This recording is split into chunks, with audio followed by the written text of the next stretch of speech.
पिछले कुछ वक्त से बॉलीवुड में पॉलिटिकल फिल्मों का बोलबाला रहा है, जैसे कि the accidental prime minister, Thackeray या फिर आने वाली फिल्म पीएम नरेंद्र मोदी। लेकिन कहने वाले तो मणिकर्णिका और उरी जैसी फिल्मों को भी पॉलिटिकल फिल्में कहते हैं, जो कि मेरे हिसाब से गलत है। आज हम जिस फिल्म का ट्रेलर रिव्यू करने वाले हैं उसे भी कुछ लोग प्रोपेगेंडा फिल्म कह सकते हैं, और हो सकता है कि इस फिल्म को लेके लोग दो पक्षों में बंट जाएं।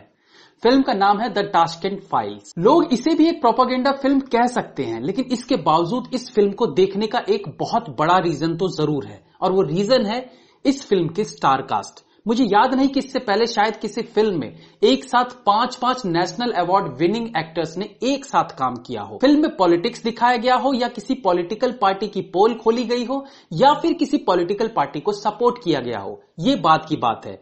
लेकिन इस फिल्म की स्टार कास्ट की वजह से ये फिल्म जरूर देखी जानी चाहिए। ट्रेलर का पहला सीन ही एक्चुअल मुद्दे के साथ शुरू होता है कि लाल बहादुर शास्त्री की मौत के पीछे क्या रीजन था, उनकी किन हालात में मौत हुई थी, ये नेचुरल डेथ थी या फिर मर्डर था। और ये सब दिखाते हुए लाल बहादुर शास्त्री की ओरिजिनल फुटेजेस को यूज किया गया है, जो कि इस फिल्म को और रियलिटी के करीब रखता है। इस बात में कोई शक नहीं है कि लाल बहादुर शास्त्री भारत का वो रत्न था जिसे हर कोई पसंद करता था, हर कोई चाहता था, फिर चाहे वो किसी भी पॉलिटिकल पार्टी से ताल्लुक रखता हो। लेकिन इसके बावजूद ये बड़े अचंभे की बात है कि एक देश का प्रधानमंत्री दूसरे देश में जाता है, एक गंभीर मुद्दे पर बातचीत होती है, और उसके कुछ ही देर बाद उसकी हार्ट अटैक से मौत हो जाती है, जैसे कि आज तक हमें बताया जाता रहा है। लेकिन चौंका देने वाली बात यह थी कि ना तो इस डेथ का कोई इन्वेस्टिगेशन होता है, ना पोस्टमार्टम होता है, बस अफरा तफरी में उनका अंतिम संस्कार कर दिया जाता है। ये एक गंभीर मुद्दा था, एंड आई गेस कि इस तरह के मुद्दे पर फिल्म तो बननी ही चाहिए।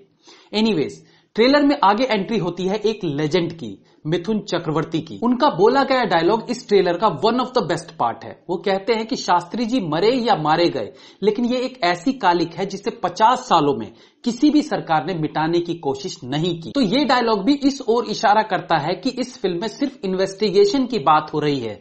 हो सकता है कि उनकी नेचुरल डेथ हुई हो, लेकिन इसके बावजूद इसका इन्वेस्टिगेशन तो किया जाना चाहिए था।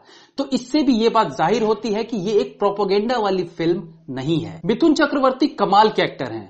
ट्रेलर में बोला गया उनका दूसरा डायलॉग कि लोग सच नहीं सच की कहानी सुनना चाहते हैं। इस डायलॉग को नॉर्मल वे में भी बोला जा सकता था, लेकिन इस डायलॉग को बोलते हुए सोफे पर जिस तरह का पोस्चर वो देते हैं, ये एक अच्छे एक्टर और अच्छे डायरेक्टर की निशानी होती है। गौर से देखिएगा, इस डायलॉग को बोलते हुए वो हल्का सा ऊपर की तरफ झटका लेते हैं, जो कि इस सीन को रियलिटी के और करीब रखता है। इस डायलॉग में एक कड़वी सच्चाई तो है कि लोग सिर्फ सच की कहानी सुनना चाहते हैं, लेकिन सच के लिए कोई आवाज नहीं उठाना चाहता। तो इस फिल्म के माध्यम से लाखों लोगों के अंदर दबी आवाज को भी सामने लाने की कोशिश की जाएगी। एनीवेज, इसके बाद एक कमरे में शुरू होता है क्वेश्चन आंसर्स का दौर, और यहां पर इंडिया के one of the finest actors की जमावट देखी जा सकती है, जैसे पंकज त्रिपाठी, राजेश शर्मा, मदिरा बेदी और प्रकाश बेलावडी। पंकज त्रिपाठी का बोला गया डायलॉग कुछ मत कहो सेक्युलरिज्म है, अपने आप में बहुत कुछ कह जाता है, और शायद ये फिल्म इस डायलॉग की वजह से भी काफी सालों तक याद की जाएगी। इन क्वेश्चंस के बीच पल्लवी जोशी भी दिखाई पड़ती है, जिनका मानना है कि लाल बहादुर शास्त्री की मौत हार्ट अटैक से हुई है। बहुत सारा थ्रिल, सस्पेंस और मिस्ट्री इस फिल्म में देखा जा सकता है,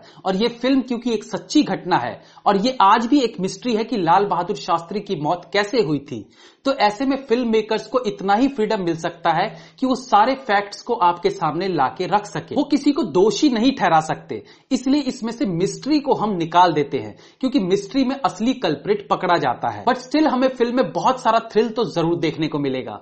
हो सकता है कि फिल्म में लाल बहादुर शास्त्री की मौत का सच सामने ना आए, लेकिन उस वक्त हुई सारी घटनाएं, किन सर्कमस्टेंसेस में उनकी मौत हुई, उनकी मौत से पहले क्या हुआ, उनकी मौत के बाद क्या हुआ, ये सब चीज हमें डिटेलिंग में जानने को जरूर मिलेंगी। और उसके बाद आई गेस कि ऑडियंस को खुद ये डिसाइड करने का मौका मिलेगा कि उनकी मौत के पीछे की सच्चाई क्या थी। ट्रेलर में अच्छे अच्छे डायलॉग्स की भरमार है। बहुत सारे अच्छे डायलॉग्स के बीच सेक्युलरिज्म पर भी कुछ बोला गया है। शायद फिल्म की कहानी का एक बहुत बड़ा पार्ट एक कमरे के अंदर हो। श्वेता बासु प्रसाद को ट्रेलर में बहुत सारे डायलॉग्स दिए गए हैं, कुछ अच्छे भी हैं, लेकिन कुछ जगह वो ओवर भी नजर आती हैं। मे बी कि ट्रेलर में क्योंकि एक के बाद एक बहुत सारे डायलॉग सुनने को मिलते हैं, शायद इसलिए भी ऐसा फील हो रहा हो। बट एनीवेज, बहुत सारी गर्मा गर्मी के बाद ये ट्रेलर एक हाई पॉइंट पर जाकर खत्म होता है, जहां पर एक बेहद गंभीर और मीनिंगफुल डायलॉग सुनने को मिलता है। ये सत्य और अहिंसा का देश है, ये गांधी और नेहरू का देश है, और इसके जवाब में सुनने को मिलता है कि शास्त्री का क्यों नहीं। ये डायलॉग कहीं ना कहीं सोचने पर मजबूर कर देता है कि सही बात है, इसे सिर्फ गांधी और नेहरू का देश क्यों कहा जाता है, जबकि अगर असल इतिहास को खंगाल के देखा जाए तो शायद समझ में आए कि ये देश और भी कई सारे महापुरुषों के नाम से जाना जा सकता है। नसीरुद्दीन शाह अपने किरदार में जम रहे हैं, उनकी एक्टिंग पर तो कोई संदेह है ही नहीं। इसे एक प्रोपेगेंडा फिल्म बताने वाले ये सवाल उठा सकते हैं कि इस फिल्म को ठीक इलेक्शन से पहले क्यों रिलीज किया जा रहा है। तो आई गेस कि इसके बहुत सारे वैलिड रीजंस हो सकते हैं। पहली बात तो ये कि इस फिल्म पर पिछले 3 साल से रिसर्च चल रहा है और इस फिल्म के डायरेक्टर ने एक वीडियो जारी करते हुए ऑडियंस से ये अपील की थी